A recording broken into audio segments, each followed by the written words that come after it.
Consider necessary. First, turn off moving all this stuff.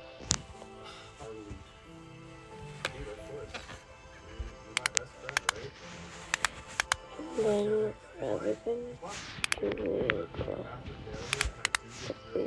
it's like happy,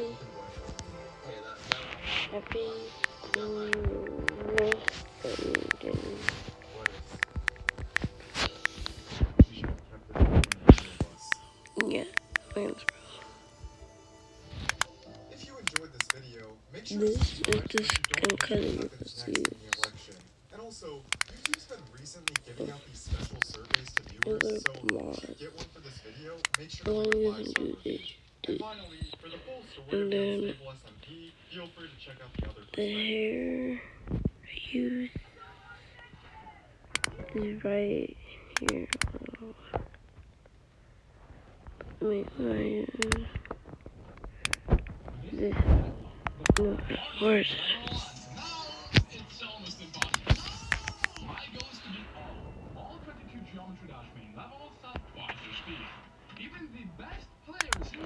This is the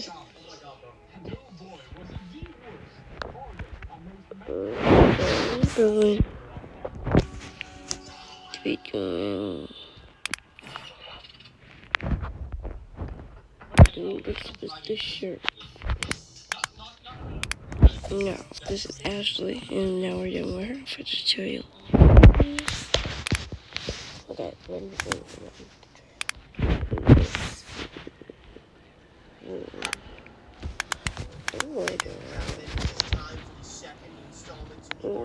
trilogy, Erebus. A few months ago, I conquered Gataglasu. Yes!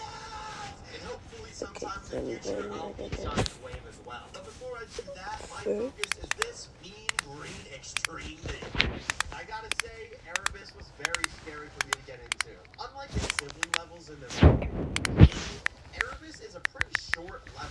So in order for Erebus to keep up with the difficulty of Sonic Wave and Gataglasu, it has to pack way more difficulty into a much smaller package. This level is filled to the brim with weird orb timings, tight wave gap, intense straight fly, robot timings, everything you could imagine that could be in an extreme demon.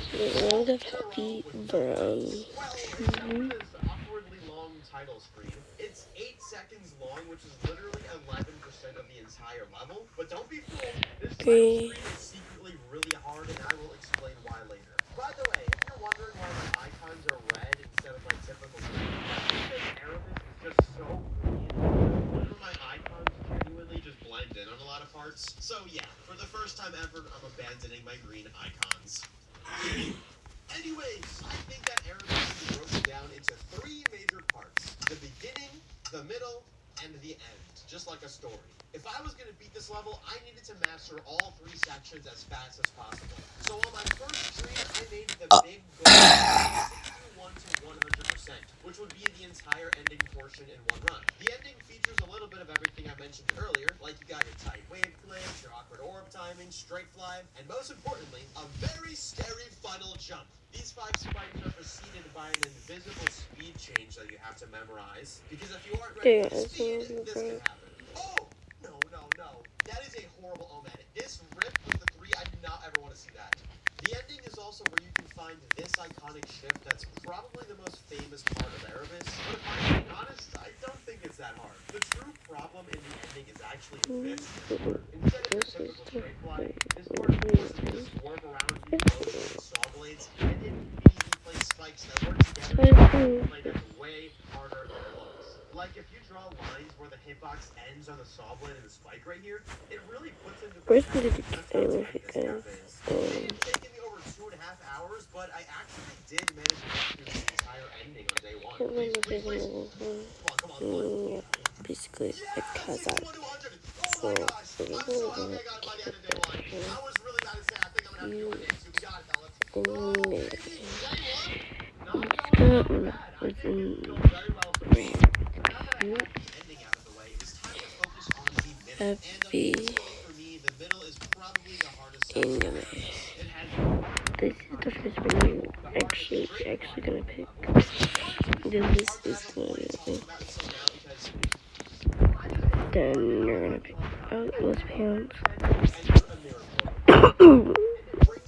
And then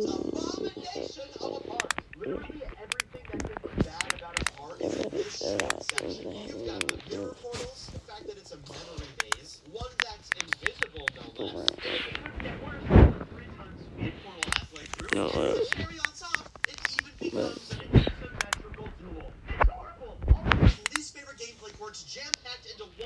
okay, let me get this.